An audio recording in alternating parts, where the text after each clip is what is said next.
পরীক্ষাগুলোর অবস্থা আপনারা দেখেছেন। বর্তমান সময়ের যে পরীক্ষা, ম্যাট্রিক পরীক্ষা, এটার অবস্থাটা আপনারা জানেন। যদি এখন থেকে পড়াশোনার মনোযোগী না হন, তাহলে কিন্তু আপনাদের ভবিষ্যৎ অন্ধকার। আমি সবচেয়ে বড় ধন্যবাদটা আমার শিক্ষক মন্ডলীকে দেব। আমি কিছু শিক্ষক মন্ডলীকে প্রজ্ঞাপন জারি করেছি। প্রজ্ঞাপন মানে নিয়ম কানুন। সেই নিয়ম কানুন গুলা শিক্ষক মন্ডলী কষ্ট সহকারে পালন করার যথাসাধ্য চেষ্টা করতেছে। কাজের জন্য, আপনাদের জন্য। আপনারা যারা এই স্কুলে লেখাপড়া করেন, আপনাদের শিক্ষার মান যাতে ভালো হয়, আপনাদের দ্বারা যাতে স্কুলের সুনাম বৃদ্ধি পায়, সেই জন্য শিক্ষকরা কাজ করতেছে। আমি আমাদের উপরে কাজ বাড়িয়ে দিয়েছি। এই যে একটা কাজ পরীক্ষা হয়, অধ্যায় পরীক্ষা, এই পরীক্ষাটা কি আপনারা দেন সবাই? যারা না দেন, বার্ষিক পরীক্ষা কিন্তু এই পরীক্ষার রেজাল্টের সাথে অ্যাড করে আপনাকে মার্ক দেওয়া হবে। এই জিনিসগুলো স্যার কি আপনাদেরকে বলছে? যদি বলে থাকে, আপনাকে যে অধ্যায়টা পড়া, এই অধ্যায়টা যদি ওই সপ্তাহে আপনি মুখস্থ করে হাতায় লিখে, তাহলে এটা আপনার বেড়ে থাকবে।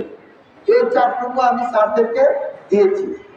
আমার কথা হলো, আপনাদের শিক্ষা ব্যবস্থার স্যারদের কাছে কিভাবে শিক্ষা নিতে হবে, স্যার কিভাবে শিক্ষা দিতে হবে, সেই ধরনের পরামর্শ গাইডলাইন স্যারদেরকে আমি দিই।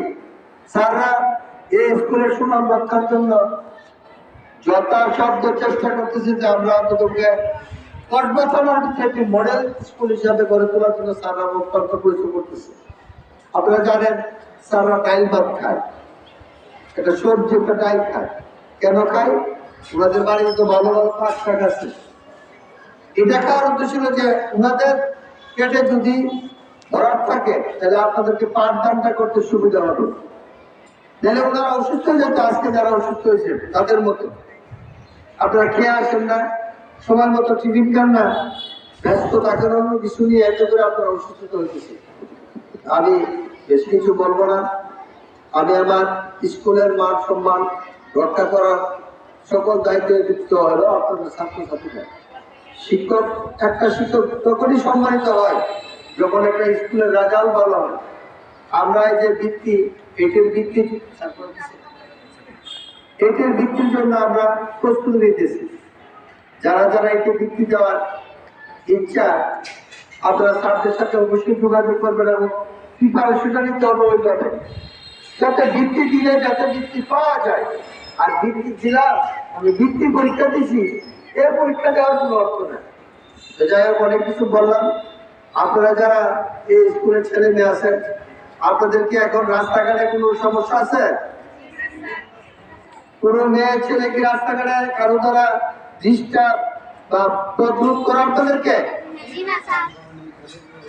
যদি কোনো মেয়ে লোক লাগানো আছে রাস্তাঘাটে, সকাল 9টা থেকে 10টা পর্যন্ত ডিউটি ম্যান আছে। যেমন রাস্তার গার্ড যেমন পাড়া দেয়, ওইরকম পাড়া দেওয়ার মতন লোক আমি সৃষ্টি করে রেখেছি। প্রত্যেকটা রোডে আমাদের লোক আছে। কোনো মেয়ে, কোনো ছেলে যদি রাস্তায় দাঁড়ায় কোনো কথা বলে, আর এই রিপোর্টটা যদি আমাদের স্কুলে আসে, আপনাকে পিসি নিতে বাধ্য হবে। পিসি বুঝেন? মানে আপনি অন্য স্কুলে লেখাপড়া করবেন, সেই অনুমতি কিন্তু আপনাদের গার্জিয়ানে দিছে। আমি আশা করবো আমার স্কুলের কোনো মেয়ে ঘর থেকে বের হওয়ার পরে কোনো জায়গায় দাঁড়াবে না, প্রবেশ দিবে না। কোনো জায়গায় দাঁড়াবে না, প্রবেশ দিবে না। সোজা বাড়ি টু স্কুল। এর মাঝখানে যদি কেউ বা তার উশৃঙ্খল ছেলেরা যদি আপনাদেরকে ডিস্টার্ব করে, আপনারা স্কুল কর্তৃপক্ষকে জানাবেন, যথাযথ ব্যবস্থা নেওয়া হবে। কিছুদিন আগে কিন্তু ব্যবস্থা নেওয়া হয়েছে, আপনারা শুনছেন এটা? জানেন যে কিছুদিন আগে একটা ছেলে রাস্তাঘাটে মেয়েদেরকে ডিস্টার্ব করতো, তাকে পানিশমেন্ট দেওয়া হয়েছে। তারপরে মেয়েরাও সাবধান হয়ে যায়। আপনারা রাস্তাঘাটে যারা কথা বললে আপনার বিরুদ্ধে ব্যবস্থা নেওয়া হবে। আর কিছু বলবো না, অনেক সময় নিলাম। আমি আসলে আজকে একটু আসার কথা না, অনেকভাবে আজকে এসে পড়ছি, অনেক কথা বললাম। আর আপনারা যারা স্কুলে আসবেন, সকালবেলার পক্ষে রুটি দিতে হলে খেয়ে আসবেন, না আসতে দুর্বল হয়ে যাবেন। আপনারা সবাই ভালো থাকবেন। আপনাদের উপরে ছাত্রছাত্রীর উপরে এই স্কুলের মান সম্মান সবকিছু দায়িত্ব দিলাম। আরেকটা অনুরোধ করব যে আপনারা যারা হিন্দু মুসলিম সবাইকে স্কুলে স্টুডেন্ট, আপনারা আসা যাওয়ার পথে যদি মুরব্বীদেরকে সালাম দেন, যদি সালামটা দেন, তাহলে কিন্তু যে এলাকার লোক হোক না কেন তিনি বললো যে এই ছাত্রছাত্রী হাজিপুর স্কুলে।